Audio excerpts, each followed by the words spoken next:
Alrighty, welcome to the Drivers Only video podcast, or video portion of the podcast. So we're going to be talking a little bit about Formula One today. We're going to be talking a little bit about some sim rigs today, and then outside of that, there's not a whole lot of other car news. So we'll probably just be rambling about the Cayman and the S2000, more than likely. So thank you guys for tuning in to the video portion. We will be starting the radio portion right about now. No, I thought I timed that so well, I forgot I got to type this in. Oh. Gotta name it. No, 135. Oh, 131? Yeah. Oh. Because we were at 130 last week. Didn't I make the comment last week about how crazy That's right. it is? That's right. Yeah. All right. So, oh, wow. Whoa. What is going on? What is that? Let me.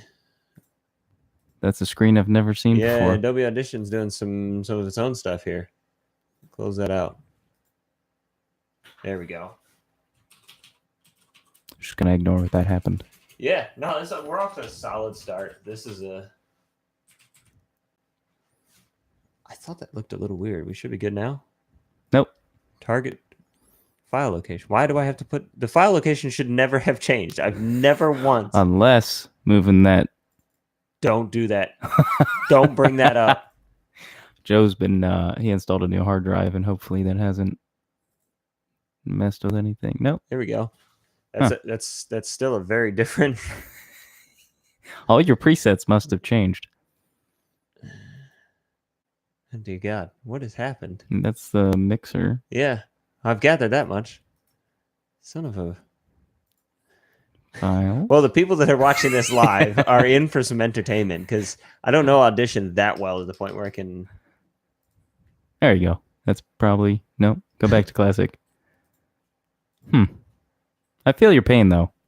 I've dealt a lot in Photoshop and Premiere, and when I lose like a window pane or a toolbar, and then I cannot figure out how to get it back. No, you're exactly right. I have to go on Google. Oh wait, is that the wavelength? No, we don't want that. Close that out. Go away. Mixer controls are enabled only when multi-tracks. Let me just try shutting it down and redoing it. So yeah, I mean, this is a solid start here. I'm sorry for all of our viewers, which wow, hey. we have 2 people watching this calamity at the moment, so thank you. We're very technical. Yeah. This is All right. Is this what it normally looks like when you boot it up? Yeah. 131. It's in the right file area. Go. Yes, overwrite it. Why is it doing that? Interesting. Why have you done that? By the way, this has happened many times before on the podcast. You've just never seen this. Yeah, before? we can't hide it. That's the problem. And I didn't really get it started before we ran into the chaos here. Try. I can't even hit. Look, the record button's not even an record. option. Is it recognizing the? Huh. Hey, we got a like.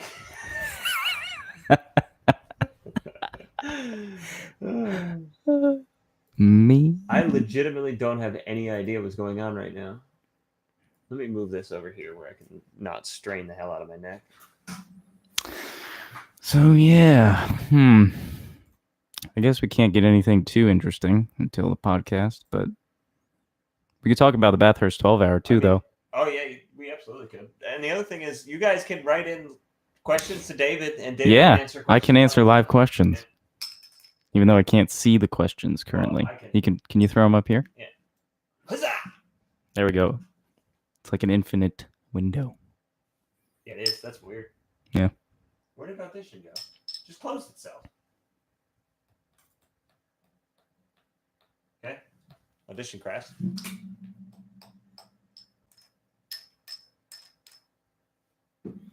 It's okay. Adobe's really good at customer support.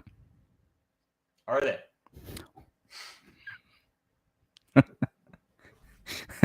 I had Premiere on my PC at home. Yeah. And runs fine at work. It's run on my PC before, and then I got rid of it, and then I downloaded it again. And I could not for the life of me get it to work. And it just crashed. And every time I tried to import a video, it would crash. And it just crashed all the time. I tried everything. I looked at every forum, everything. And then when I got rid of it, Adobe's like, why are you canceling your service? Is it because of this? And like the very first thing that listed there was too many technical issues. And I was like, that one. additional notes, it crashed every single time I tried to use it. Hey, we're up and running. There you go. What'd you do? Nothing? Yeah, you close it out and restart it. Close it out and restart it until it yeah. Sounds about right. Yeah, so we'll move. No, actually, I don't want that over here. It's fine over here. We will move this one, though, over here. And then audition. And then turn that mic on. Turn that Hey. mic on. That looks all familiar now. Yes, it does. All right. Are you ready, David? I'm ready. We can finally start the audio podcast. Here we go. All righty. Welcome to the Drivers Only podcast. I'm Joe. I'm David. This is episode 131. The viewers, those of you that are viewers, will have just gotten a great experience for the last 5 minutes of some shenanigans that have occurred. Those of you that are audio listeners will miss out. So if you want to Or go, you could just go watch the video later, I guess. Yeah, you could. But anyway, David, how are you? I'm pretty good. Yeah, nothing exciting going on. How are you? I'm fine. I don't think I have anything new on my cars from last week. I think I talked about the short shifter that I had ordered last week, I believe. Did it come in yet? No, it should come in shortly. It's coming from China. Yeah. So My the coilover should be here within the week. Ooh, yes. Should. Yes. And then I'll order wheels and tires. That'll be the decision. Are you going to wait to put the coils on until you have wheels and tires? Or are you going to just put them on as soon as you get them? I don't know. I think my plan right now is to wait, but who knows? We'll see. When they're sitting in the box and Yeah. it's like a Saturday and I'm like, well, Joe, can I borrow your Jag? Yeah. Bring it on over. Let's knock it out. Yes. No, that's cool. I'm really excited for it. It should not. It won't change the character of the car really, but it should liven it up. I mean, I really like the balance of the car now. I think it'll mainly help maybe make it a little more predictable. I mean, for me, it's not going to be a complete package until I get the wheels and tires anyway. So it's sort of a half step. Yeah. Mostly because the tires that are on it now are such a tall sidewall. They're so bad. Too. Yeah. And so you really feel the tire sort of roll over mid corner. So yeah, it rolls over, and the compound itself is very stiff, so it doesn't really have any grip at all. Yeah. It's not a great combination of anything. Probably good for donuts though. I bet you it does mad burnouts. I have done some nice donuts. Have you? Yep. I'm might lose something here, but I have never done a donut in my Cayman. Really? Yeah. When's National Donut Day? That's the day. I think it already happened. Did it? Because I was meaning to do it. I was gonna put my spare rears on, like the stock tires. Just do a solid donut. Yeah, because I don't want to burn up the nice tires that I have. So I don't know where the hell do you even go and do a donut? That's the problem. Is there's any? Go somewhere and then get the hell out fast. Yeah, I've done I shouldn't say. Anyway, I've got something really blatantly obvious. Those of you that will have followed us on our social media on Instagram, I also posted it on Twitter or retweeted it on Twitter. This is the Haas livery for 2019. Not what I expected. Not at all. I think it looks fantastic. It is awesome. I love it. I mean, I can't get enough of it. That's why I posted so many photos on Instagram of it. It's really, really well done. The only thing that I think it's a little funky is the peak with the standard color. Yeah, it's very IndyCar-esque. Yeah, in its nature. You get all these correlating, just a sticker. Yeah, you get all these correlating, nice looking sponsors, and then you slap on peak. Yeah, and it's not peak's not the problem. It's just that the blue color to it. Like if they made that mountain gold, yeah, it would have been fine. I agree. But it's a seriously good looking livery, man. I can't get enough of it. Nice and simple. Yeah. If only we had great drivers. Yeah, well, hopefully the car's fast. Maybe that'll make up for it. Yeah, that's what we have to hope for. I do have a list. I forgot to get it out before the episode started, so I will have to do it as we are going through this. Hang on. The upcoming dates for livery announcements. Here we are. So obviously Haas got announced on the 7th, which is today. Yep. Williams will be announced on the 11th, as well as Toro Rosso. Those are our next two. So in a handful of days, those will be released. And then Renault is on the 12th. Mercedes is the 13th. Racing Point and their new name will be announced on the 13th as well. Red Bull will also be on the 13th. McLaren on the 14th, Ferrari on the 15th, and Alfa Romeo on the 18th. It's also some news that I should probably let our listeners know about if they haven't heard. It is no longer Sauber Alfa Romeo. It is just Alfa Romeo Racing. It is still technically a Swiss team. So when they get on the podium or win, if they win a race, it will be the Swiss national anthem being played for the team, not awkward, the Italian. I think. Sauber still technically owns them. So basically, Alfa Romeo paid a bunch of money so that they can be called Alfa Romeo. It's Alfa Romeo in name only. Okay. Yeah. This is like that whole Lotus thing from a few years ago. Yes. Yeah, exactly. It's like the Lotus Renault that's not a or it's not a Renault, but it's not a Lotus either. Yeah. So didn't they ask Kimi one time? They're like, "So who do you really drive for? Is it Lotus or Renault?" And he's like, "I don't know." I wouldn't expect Kimi to know who he was driving for the last 5 years either, though, to be fair. But no, I saw this livery and I was pleasantly surprised. We need to spice up Formula One liveries. Like it's a colorful grid, but they're bad liveries. It's a little JPS, but yeah, it is. But it's not a bad thing. It's different enough, I think. It's only JPS because it's black and gold. Yeah, but that's what I'm saying. It's different enough that the color scheme reminds me of it, but the design is actually different. Although all it really is there's, I think, like a U shape on the nose and then a highlight on the fin. There's some gold going on within the body that you can't quite see either in that photograph. You can kind of see it in some other ones.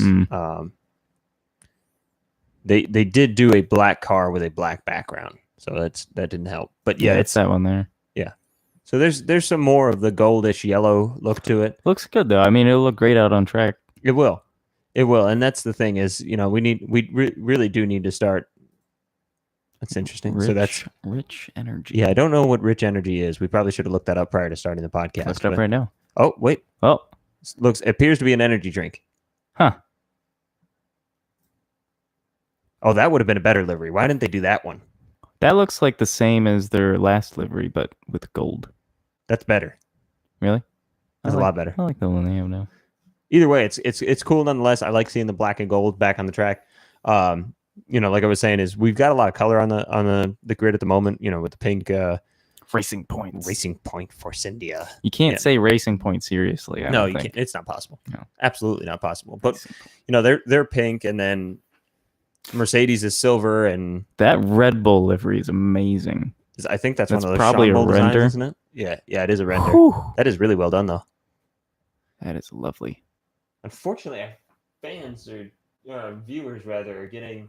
Is that? Can you see the hot spot? Is it any better with the shadows? Because we put that dumb light there. Because somebody said that there was shadow problems. I can't tell if the shadows are better. Or not. Yes, they are better. I can see the shadows.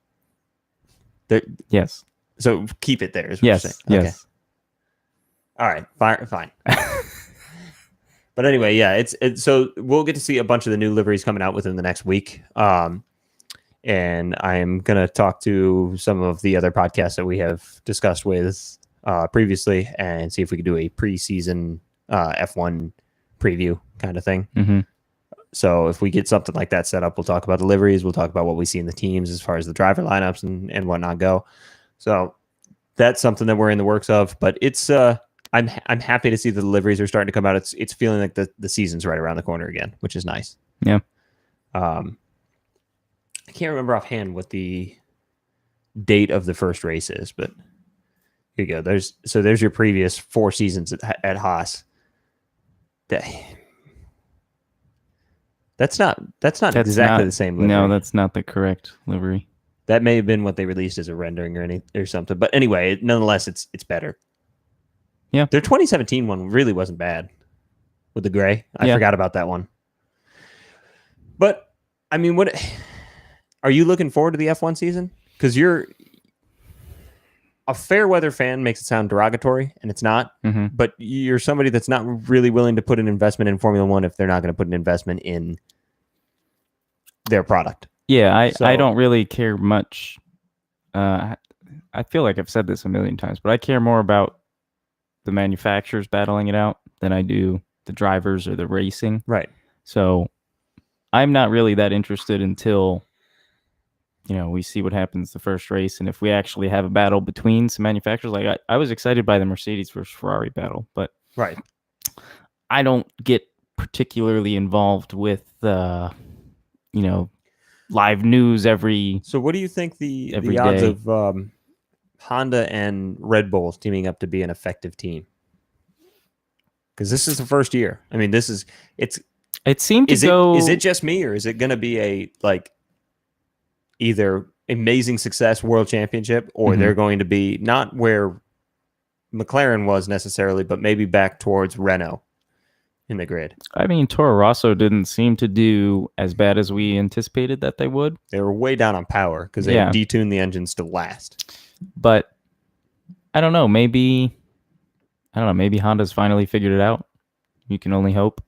But I don't know. I think it's kind of weird for me considering that they're partnering with Aston Martin to do this whole Aston Martin Valkyrie thing, and then they kind of want to go to Le Mans with something similar, or Right. they threatened at least, and then to work with Honda, it's kind of like It doesn't make a lot of sense. I'm confused. Yeah, it feels like a half move.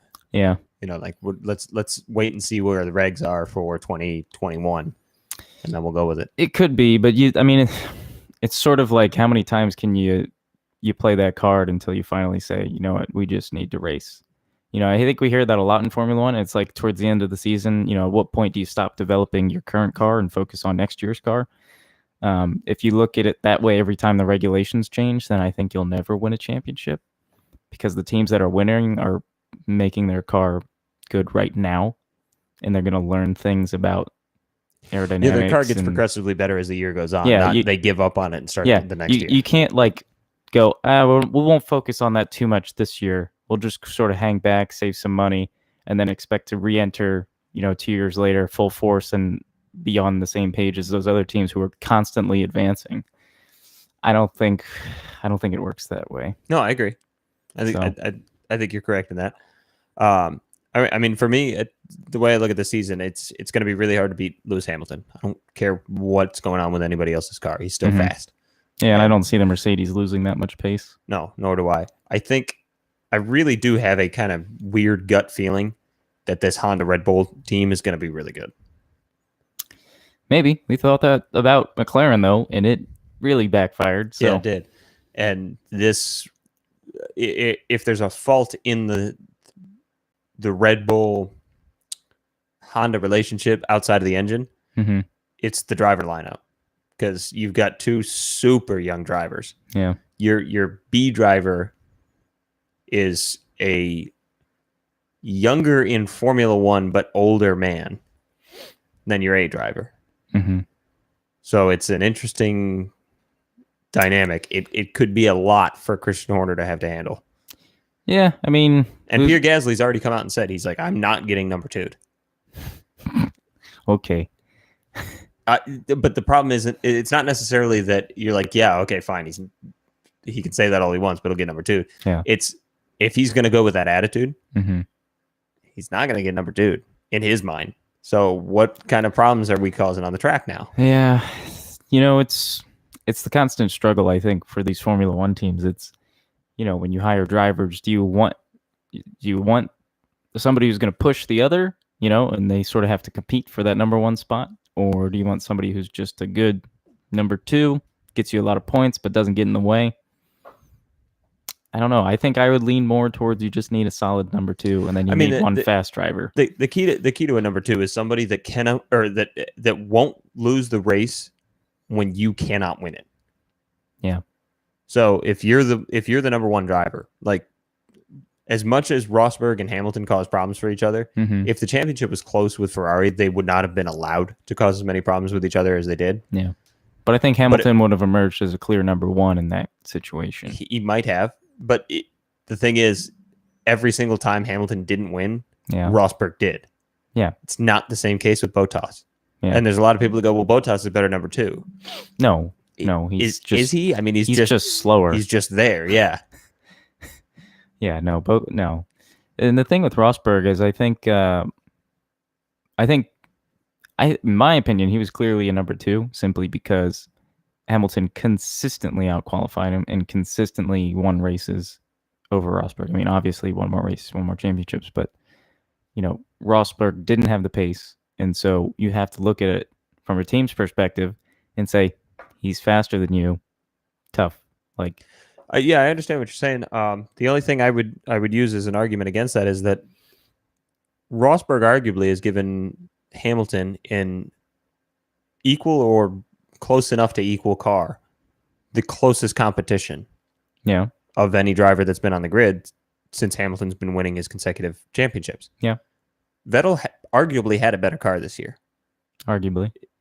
and did not give Hamilton the same kind of competition that Rosberg did. Rosberg, year in and year out, ran that championship out to the last race or two. I mean, that I'm not sure. I think he might have been a number 2 driver, but only because of who was the number 1 driver. Yeah, I agree. Can you definitively say that if Vettel and Rosberg were on the same team, that Rosberg is not the number 1 driver? I don't know. It depends. I'd have to see how that shakes out. I'm not saying he is a number 2 driver. I'm just saying in that situation, right? He definitely was. Yeah, I agree with that. Yeah. And I'm not. That's not the debate. I'm just saying, Yeah. it's one of those things where Rosberg doesn't get nearly as much credit for what he did at Mercedes until he left, and people realize, like, whoa, wait a minute, he's pretty solid. He left after winning the championship, though. So Well, and there's look, you can knock him all you want, but he wanted to start a family, and I can't blame him for that. yeah, I guess There's some guys that just they don't have the same kind of fire for the sport that other guys have. I agree, and Yeah. I think that's probably part of the reason that Hamilton was faster than him more consistently. It's just he could get that last percentage, and that at this level, Yeah. that's Well, the that's difference. it's kind of cliche to talk about, but the Rush movie nailed it with the way that Lauda and Hunt were. Mm-hmm. When Lauda had a person that he cared about all of a sudden, and it slowed him down. Yeah. And James Hunt didn't have anybody to give a damn about. And what was it, that quote that said that for every person you care about, it's a tenth slower or something like that? There was something silly like that. That it makes sense when you start to think about it. You're not willing to push to where you're going to theoretically risk your life. Now, obviously, the negatives were far greater back then than they are now, but still, the human mind can only handle so much. Yeah, I know what you're saying, and that's you have to be. I don't know. It is a sport, and you have to have that mentality to be able to push that last few percent. Otherwise, the team should hire somebody else. Yeah, I mean, you and I played enough tournaments to know that Yeah. there's always that guy Yeah. that just somehow figures it out. Mhm. Like, it doesn't matter if I've got my A+ game, man. I'm just not beating you today. So it's interesting. But anyway, let's get off of Formula One because there's just not enough to talk about outside of that. We've got plenty of time to talk about it when the season comes around. We'll talk a little bit about some racing. We did watch the Bathurst 12-hour over the weekend. Mm-hmm. Thoughts? My thoughts are, I went into it really excited because it's the Bathurst 12-hour, and I haven't really had a good opportunity to watch it, and saw most of the race, sort of bouncing around, watching it a little bit, hanging out. Reminded me why I care about manufacturers in racing, because you and I talked about this a little bit during the race, that it actually made you miss the prototypes. Yeah. And, it's just and it lacks that. I don't know how to. If it was